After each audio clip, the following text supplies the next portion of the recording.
listeners, and welcome back to another episode of the Unfounded Podcast. My name's Christopher Turner, and I'm your host. I wanted to get on here and talk with you a little bit. It's been, I think, 3 or 4 days since the last episode. As you can maybe hear in my voice, I'm in a weird mood right now. I'm not in the best of moods. And one of the reasons I want to get on here and talk is because I think it's important to show, or at least to illustrate to you the kind of vacillations of moods that I can go through, so that maybe if you go through those kind of swings, those mood swings, that you don't feel as crazy or as abnormal. I think a lot of times we get told in this modern world that if we're not kind of constantly feeling 100% or constantly feeling like we're on top of the world, that there's something wrong with us. And I don't think that's true. I think there's something deeply wrong about that idea. Sorry, my mic was a little turned around there. It's okay to kind of not feel okay sometimes, you know. It's okay to kind of not feel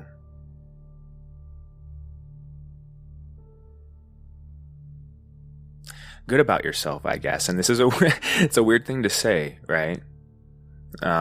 Because it might sound like self-deprecating in some way, or kind of overly negative, but I don't mean it to sound that way. I mean it in a positive sense, in a weird way. It's okay to feel bad about yourself every once in a while. And because I think we often run away from feeling bad about ourselves. We create this little loop out of it because we're so scared of being, of looking at what we really are, all the flaws included, that we run away from them,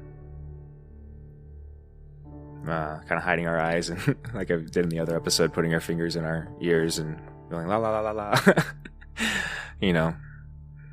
And I think a lot of times, you know, when you're presented with when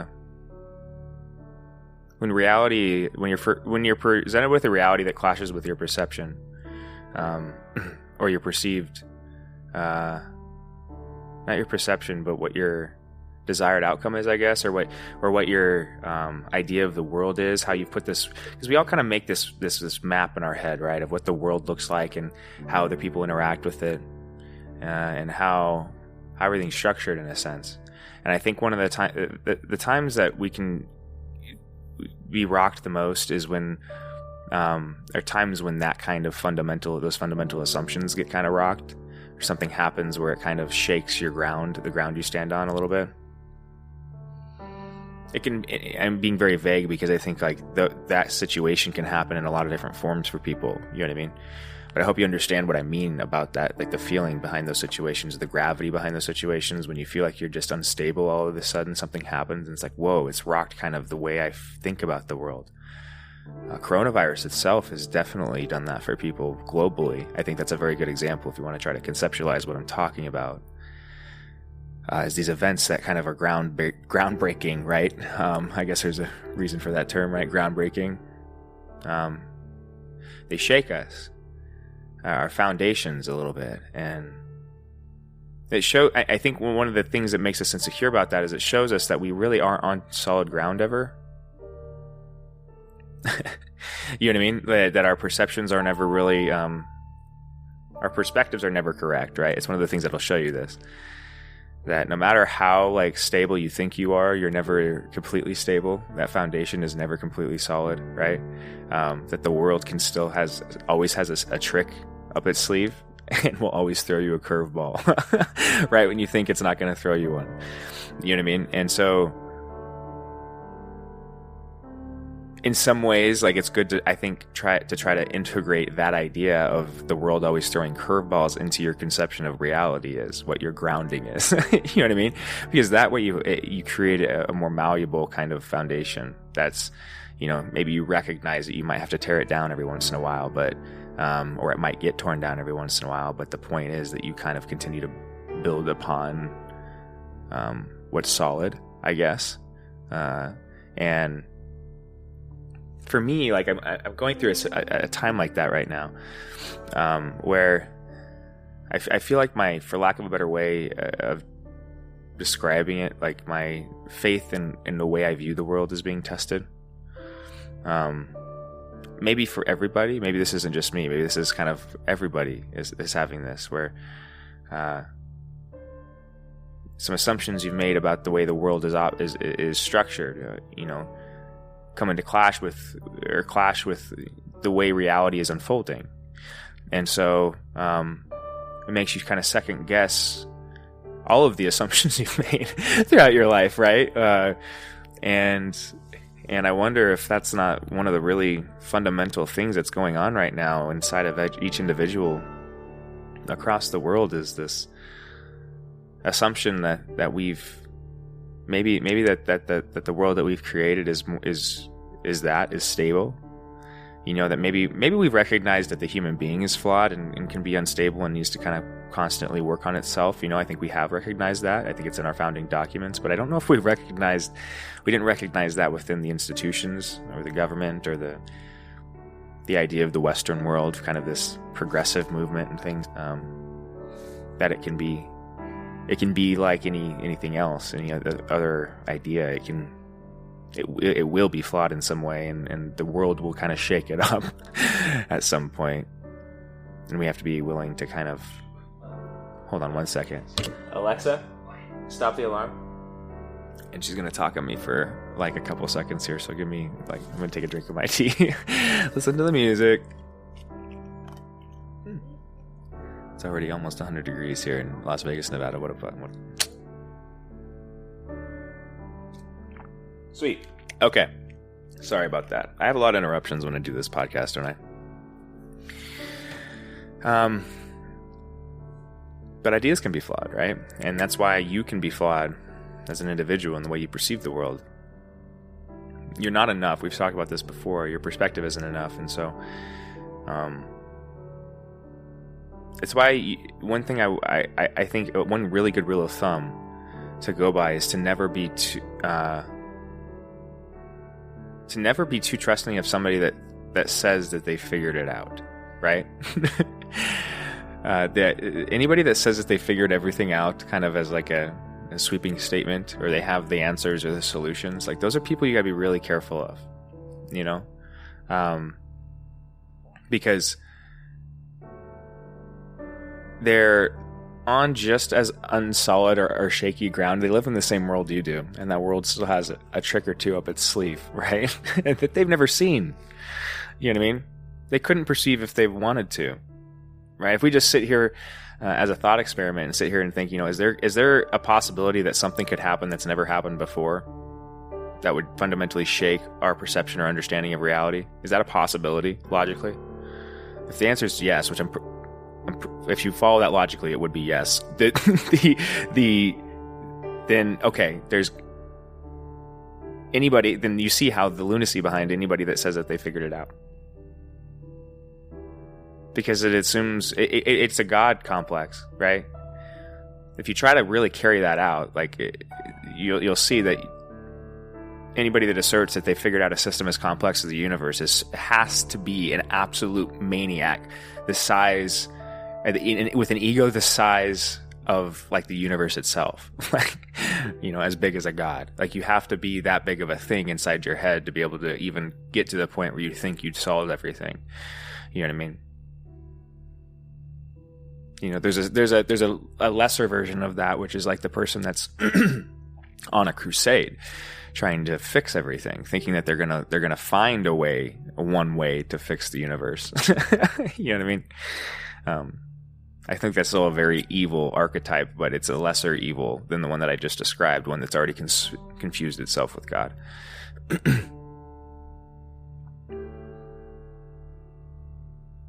That's why when you come to moments in your life where your perception is shaken, you shouldn't approach it with a attitude of arrogance or pride or anger, right?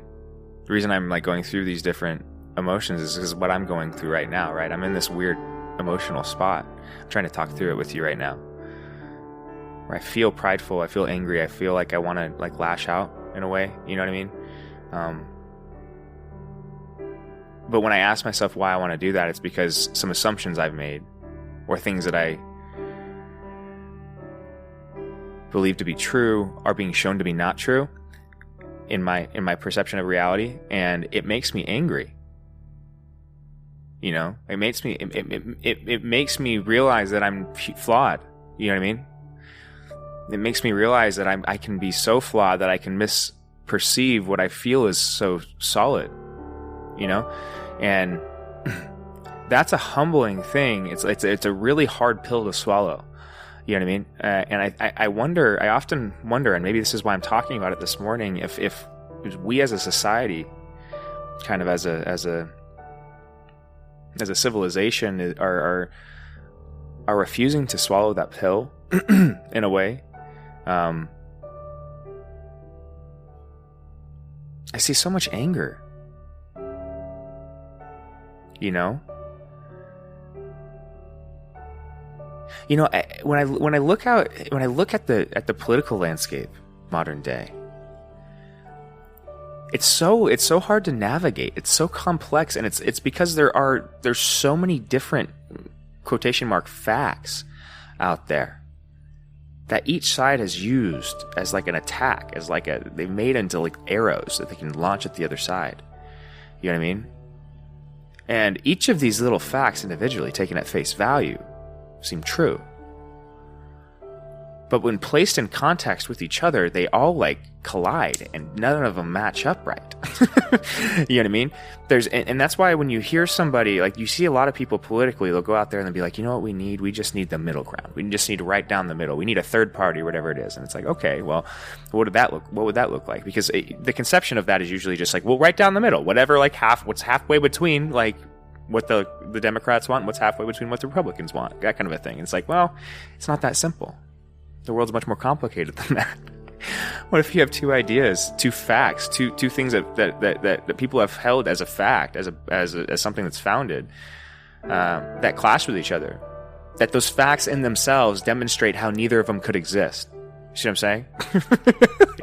That both of them can't be true at the same time. So that a lot of the things that both sides are holding as fact obviously have been demonstrated now are not, right? It's so like, I hope that wasn't too hard to follow, because it was kind of hard for me to follow. I guess the point I'm getting to is like we've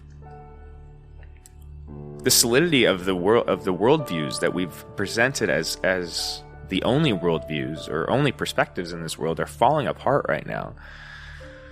But the response that people are having when they're confronted with this, like with that pill, that, you know, that humble pill, that you know, reality isn't what your perception is, people are responding with anger and doubling down on what their preconceived notion of reality is. They're not like taking like the stimulus they're getting from the external world, right, and incorporating it and like reinventing their idea of what reality should be, right, or what reality is, right, trying to make a more accurate model of what reality is so that you don't make a misjudgment in the future. We're doubling down and saying no. We're like, it's like we're talking back to the external world and saying, no, world, that's actually not true. We're telling the world that's not how it's structured. No, world, you're actually not structured this way. This is the way you're structured. Like, this is part of the lunacy behind the far left right now. Is we've gotten so far down this idea into this ideal world where everything you talk, and I know this because I studied it, right? This is what I studied for like 3-4 years in college. Political science was one of my majors, and then the other one was history, American history. And so when you study political science in the college setting, it's presented from one perspective. It's presented from the liberal perspective. Now, it's a classical liberal perspective, right? Which is usually then misconstrued and morphed throughout whatever class you take. And people will take that kind of liberal perspective and like morph it into a more modern conservatism and a modern liberalism. But there's this molding of the reality that's happening, and I think it started in the universities. It's something to do with this political kind of landscape and what's happened over the last 60 or 70 years, I think, maybe since I think first wave counterculture, right? That first wave kind of counterculture that exploded in the 60s, I think did something to kind of encourage inside people this idea that if we think hard enough about what reality should be, we have the ability to make reality that way. It was this flipping it was almost like this flipping of the fundamental relationship that human beings have with the external world. And instead of recognizing it as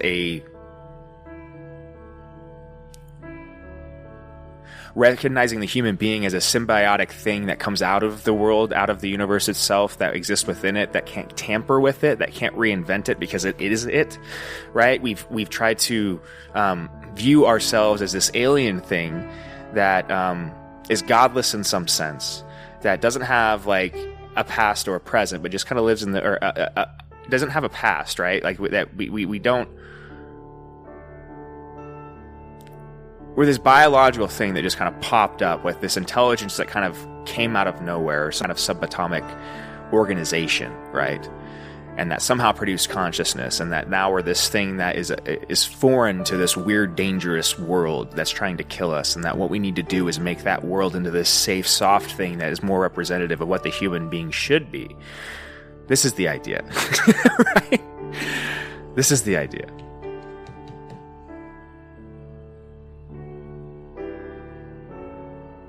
Now, what do you see happening politically right now, guys? You know, people out there trying to change the world. I've said this before, change the world to them, right?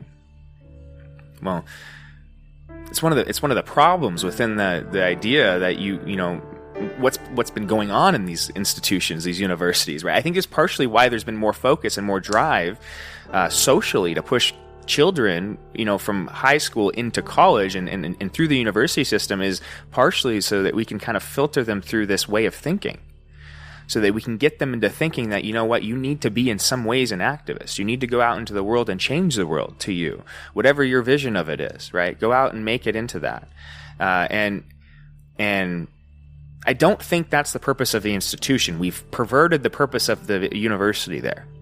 Like, the purpose of the university is for you to be challenged with ideas, so that like it's the process I was just talking about.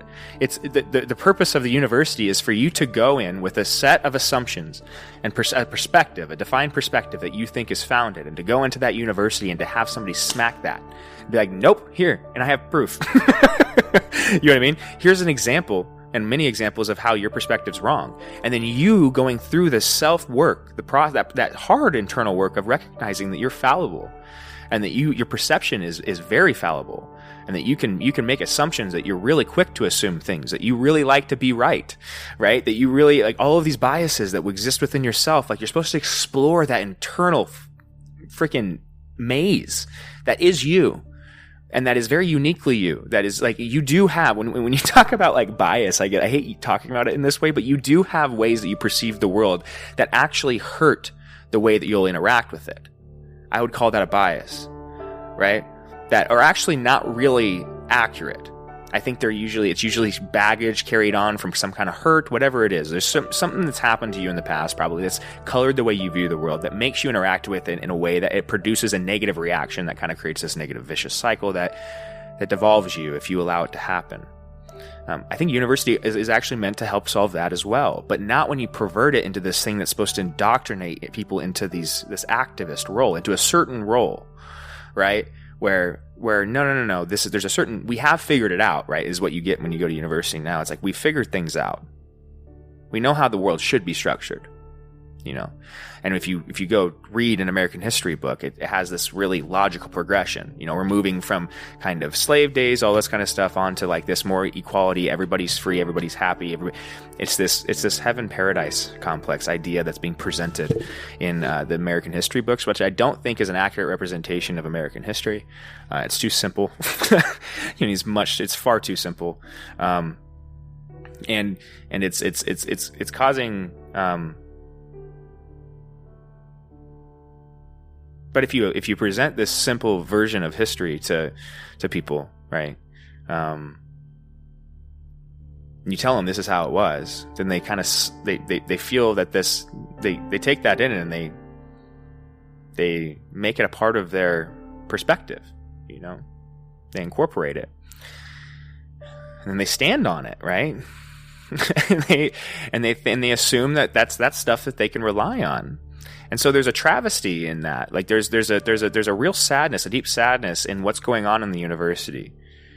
And I don't know if the one thing that I can't figure out, and Jordan Peterson has talked about this in depth, because he's of his experience in the university system and all the things that happened after he spoke out against, I forget what the actual bill was, C-16, I think was the name of the bill in Canada, but it was the transgender rights bill where I believe it was mandating the use of gender pronouns legally, right? Meaning that you didn't have an option to gender the person with whatever gender they want, right? It was legally mandated. So if you were to call a person who had transitioned from, let's say, male to female, a male after they had transitioned, you'd be legally held responsible for that. He spoke out against this, right? And then was kind of lambasted and criticized throughout the academic community for kind of being this unwoke figure in a sense, right? And then proceeded to be attacked and latched onto by the political left as this far right kind of figurehead, which was a complete mischaracterization of the man. So it's like, but you have this. He talks about it in depth. This devolving that he's seen within the university system, right? This taking over, kind of this militant takeover with this certain perspective, this very liberal kind of progressive perspective that's kind of infiltrated the university by means of establishing new schools, like like women's studies and these more progressive fields, right? This is his argument. I'm trying to represent as accurately as I can. If you want to to hear him speak for himself, right? He has plenty of documentation on Jordan Peterson. If you want to just type his name into YouTube, you'll find all of this stuff on him. But there's this process happening, I think, and I think I saw it myself as I went through school. I think I've heard other people and political figures, and important figures within the universities, like Jordan Peterson and others. Right? You've heard other people talk about this. This isn't something that I'm bringing up out of the blue. That's happening inside the university. That's got to a point where we're actually, I think, creating. It's a form of brainwashing what we're doing. Because we're creating inside of individuals, young children effectively, a perception of the world that is completely and utterly foreign to it, to the reality of what it is. And so when they enter into that world, they're presented with this thing that feels like they feel like they're a cancer inside of it, that the world and all of its antibodies attack immediately almost. Right? That's how you feel as this foreign thing. And so you immediately get defensive, I think, as soon as you come out of university and you look at the world as a place that you need to go out and kind of defend yourself from at first, and then kind of go out and fix and keep from hurting other people. It's this, and this is really, I think, the fundamental assumption behind a lot of the more progressive movements in the country, period. That's like the underlying thing that's going behind all of it. It's like, oh man, this world is so nasty. Let's go fix it and solve it for everyone. Let's make it this safe and nice thing. But the reason we're doing that is because we've been told lies, people. And whether that's intentional or not, I don't know. I don't know if we're ever going to figure that out. But I think it's a mixture of both, most likely. Systems are complex. Or can be complex, but this system is complex. Right? And so... yeah, I guarantee you there's people that were doing that intentionally. I guarantee you there's people that were doing it with the best intentions. Both. And everything in between. You know what I mean? I think there's a lot of teachers out there that have been taught in this way and then kind of regurgitate the information. I think that there's teachers out there that are considered more progressive thinkers who bring novel ideas into this world. And I think if there's anybody that we could identify as culpable in this, it would be those individuals. The people that are bringing these ideas that they know are dangerous or foreign to the world, but are prescribing them as solutions, even though they know that they're not going to be a solution, right? Or maybe they do. That's the problem. Is I don't think people. I really don't. I have a really hard time whenever I get to a point like that where of imagining a bad actor. It's really, have you ever tried to? It's really hard. It's really, really hard to imagine somebody that would do something specifically because they want to see something devolve. It's really hard to imagine how you make a Joker, right? And that you've seen in those movies. That's why those movies were so profound. That's why they drew us in so much, is because it showed you a process that we've always been like oblivious to, I think, as a society, that you could trip into. Any of us could. If the wrong set of circumstances happened in the wrong scenario, you can trip into that kind of a thing, into that devolution. Is that a word, devolution? I don't know if that's devolving, right? Now, you don't do that without making some very bad choices along the way. Like there's personal culpability and responsibility in that path. Don't get me wrong, but there's a set of circumstances, a specific set of circumstances that can create inside of the individual the desire to be this kind of nihilistic thing that wants to tear everything down. Now, what scares me about this perspective that's been taught to people, this perspective that I'm talking about, and I don't know why I've gotten narrowed down on this right now, but I think there's obviously some reason for it. Is because it does something like that.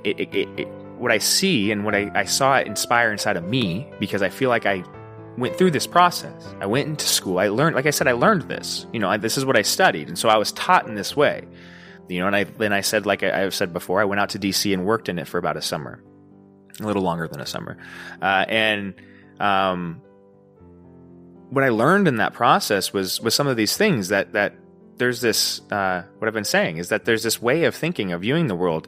And that when I went through school, I thought that I had figured it out, that I knew the solution. You come out of school and you're like, oh, it's just, we just got to solve bad people. You know what I mean? It's like, I'm not one of those, but I just need to make sure I'm on the right side. And then I need to just make sure I push hard enough for whatever that correct side is doing. And so I had identified the left or the liberal idea as something that was in general good, and that because, let's say the Democratic Party in the United States was associated with the left, I wanted to push their ideas based on that, because I felt that they were going to be the tool, the easiest way to fix the world. And that's really what happens with all of us, right? Like, that's why we pick political parties. That's why we vote with political parties, is because it's the one way that we kind of are able to orient our own perspective in a thing, in a method that produces a powerful reaction, right? But the problem is it's like it's not aligned directly with our desire. So it's like we don't get to wield that political machine itself ourselves, but we kind of think of it as if we do. Like, we think of democracy as if it's and these different parties as if they're like arms of ourselves, right? And I'm a Democrat now, so like whatever I vote for, like now that I'm a Democrat, like whatever the Democrats do is like a representation of me. And what I want to see in the world. And also whatever I consider good is also what the Democratic Party represents, or vice versa. You can do the Republican Party as well, right? There's this idea that you take on, this archetype that you take on almost, that's it's this Leviathan idea actually too, this certain set of autonomy you trade away. But it's kind of like, I think one of the ways we've gone really wrong, where our modern perspective so messed up, is like we've created these mini like egos that that they're so dense in nature. Like, especially because this university process has like doubled down and taught people like, no, like you're the most important thing. You're right if you feel wrong. You know what I mean? Like your feelings are the thing that makes you right. And so just like go and make the world into what you feel is right. And and because of that, we've made everybody, we perverted the focus on the individual, the traditional liberal perspective, into this like modern monster that consists of an ego with which so dense that the gravitational pull sucks and deforms everything around it. And each modern individual is kind of this little ego black hole in a sense. This energy void, because they haven't done the work necessary to actually be something that can produce order in the world. And so they do nothing but consume and suck away energy. And I know this is a very dark way to view the world, but this is how I view most people in the modern context, especially in the United States. And part of it's due to this economic system too. This consuming, this economic consuming, this way of wanting people to constantly consume more to keep the machine going, so we can continue to produce wealth. This up, right? But I think we're reaching that logical conclusion to that, people. Like, I think that's partially what you're seeing here, why the economy itself is divorced from the reality of the world, right? Why you are suffering or your paychecks are hurting, or why maybe this coronavirus, all this shit, like there's a lot of people becoming homeless, but the stock market's still going up. You know what I mean? Like, and job rates, job reports are going down consistently, but the stock market's still going up. You know what I mean? Like, why is this separated? Why? Well, it's a good question.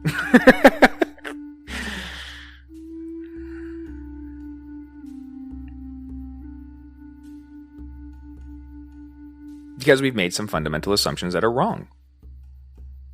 The world's snapping. The rubber band is snapping back right now. The world is demonstrating just how wrong our assumptions have been. And one of the things we can do as individuals, as I kind of started this episode, is we can choose how we respond when we get slapped in the face like that. You know what I mean? When that rubber band snaps back, because you are going to do this. We are all so fallible. We're flawed human beings.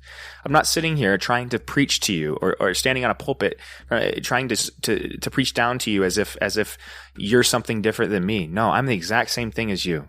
I'm just as flawed. My perspective is just as bad. That's why I got on here as soon as I felt bad and angry and prideful, because I wanted to demonstrate and talk through those ideas, how I think you get through them. And partially for me, part of it is to get on here and to kind of vent it a little bit, right? To talk through some of the negative aspects in the world that I'm seeing and seeing what my path through it is.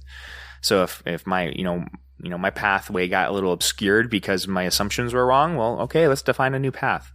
You know what I mean? What I find already, I feel better, right? Just because I didn't realize, here's the thing, guys, I didn't know that right there, what I just said. Like, that's what I was looking for when I sat down here at the beginning of this episode. Define a new path. Okay. You're on a path. It doesn't go where you're wanting it to go. Something goes in the way. Something runs over that path. A tree falls in the way. Whatever. What do? Do you sit there and stare at the tree? Blame the tree for falling? You know what I mean? Try to stop all trees from ever falling again? You know what I mean? What do? Or do we go around the tree? Find a new path. Maybe like the detour off of that path brings you to the edge of the Grand Canyon. You know what I mean? There's this beauty in the way that life unfolds that we constantly miss when we try to control it. This has been a theme, I think, throughout my podcast, and I hope it's something that you've taken away thus far. But you don't want to try to control this too much. It's a very hard thing to do. A lot of times it takes talking to yourself, I think.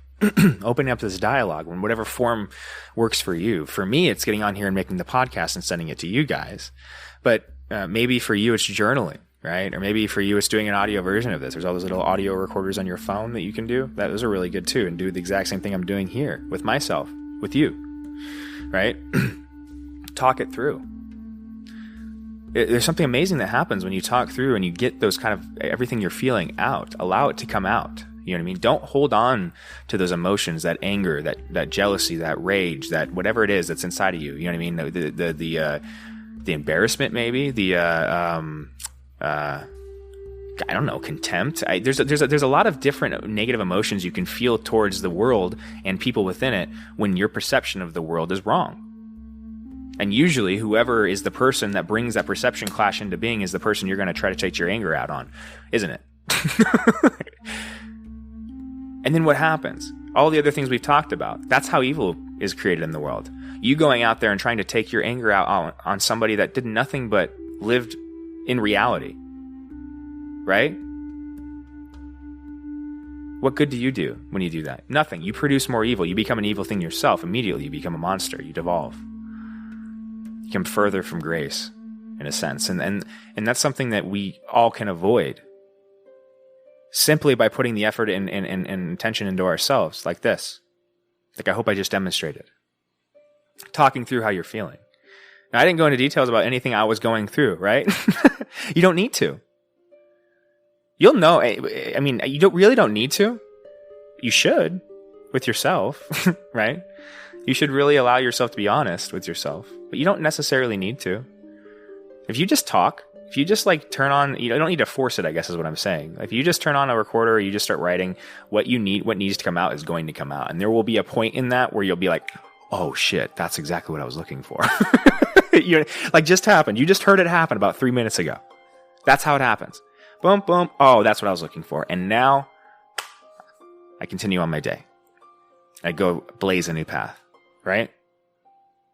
That's how it's done, folks. That's how it's done. That's how life is done. That's the process of life. You're going to get smacked. You're going to get hit. You're going to, the world's not going to adjust to you. It's going to be frustrating. You're never going to get a complete conception of what it is. You're always going to be wrong.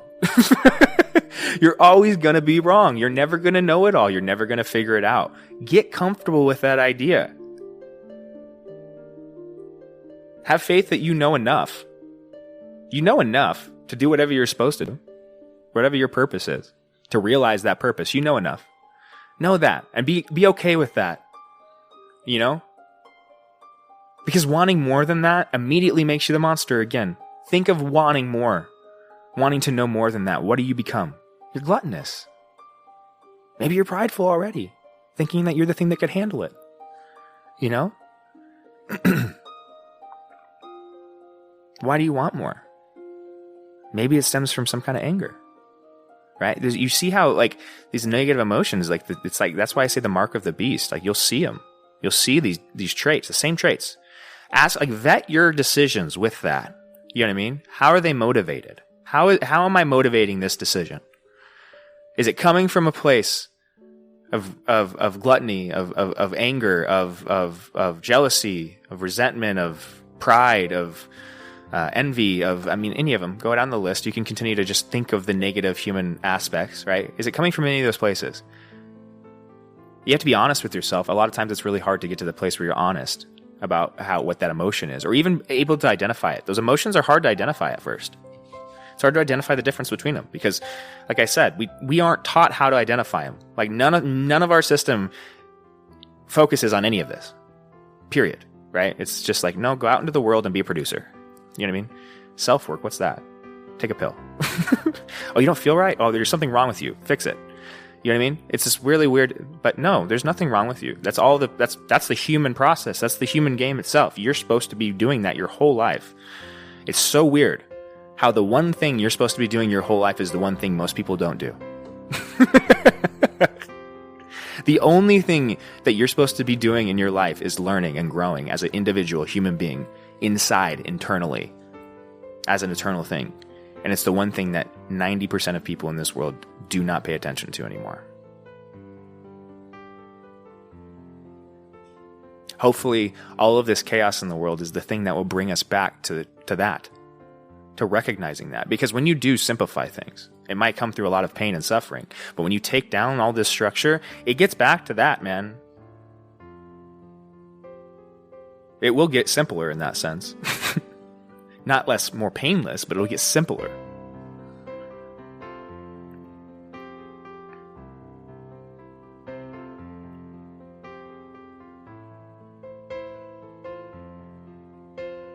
Sometimes you just need somebody to talk to, huh? A lot of times you just need people to recognize that you're suffering. You feel like you need people to recognize you're suffering. It hurts. Whatever it is. Doesn't matter what it is. Whenever you're hurting, you want people to know. Right? Don't you? But every single time you try to make people show that, think about it. Every single time you act on that, try to show people how much you're hurting, you hurt them. Every single time.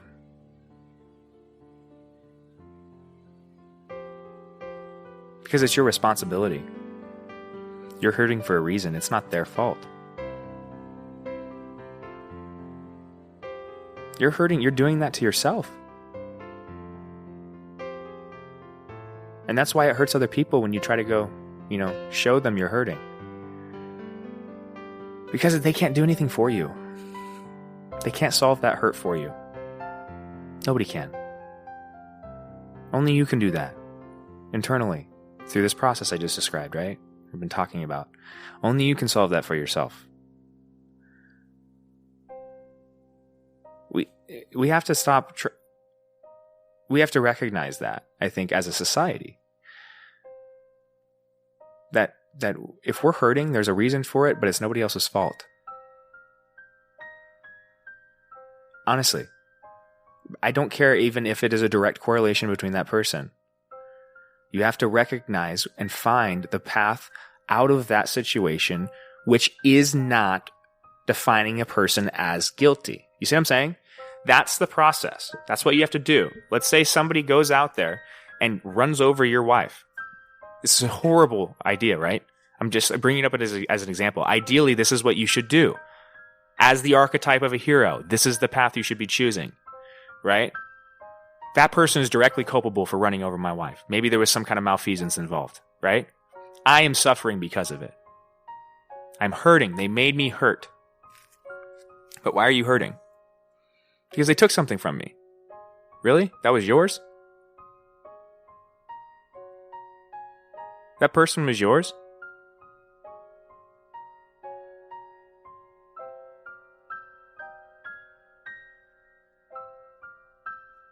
Stop real quick, huh?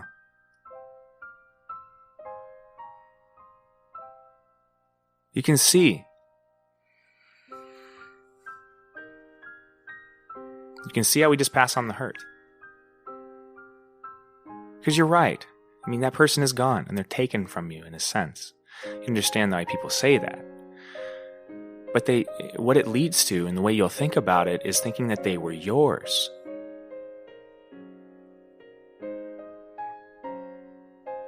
And also the other fact is like, well, we had this whole life, right? We had all of these things planned out. Everything ahead of us. Now that's gone. You took that from me. Well, was that ever real? And was that ever yours? The world wasn't ever that. And the world wasn't meant to be your play place in that sense either. The world's much more chaotic and deeper, has a deeper meaning than your plans. You see the pride in that, right? Prideful to think that maybe that person's journey, the other person's journey was meant to go with you on that path. Maybe they had fulfilled their purpose. The only way you're ever going to get to a place where you're able to live with yourself and that other human being that committed the act that hurt you is to figure out a way to recognize that it's not their fault. Finding that path. To forgive them. That's what forgiveness is. I recognize that it's saying I recognize that you did something, but we're all fallible. I am too. It's not your fault. Right? It's not your fault that you're fallible. You're a human being. That's what makes us equal. We're all fallible. Right? I don't think that's the way we think about it. We like to think about it as like we're all equal because we're all this beautiful living thing. Well, you could also view it and we're all equal because we all fuck shit up. You know?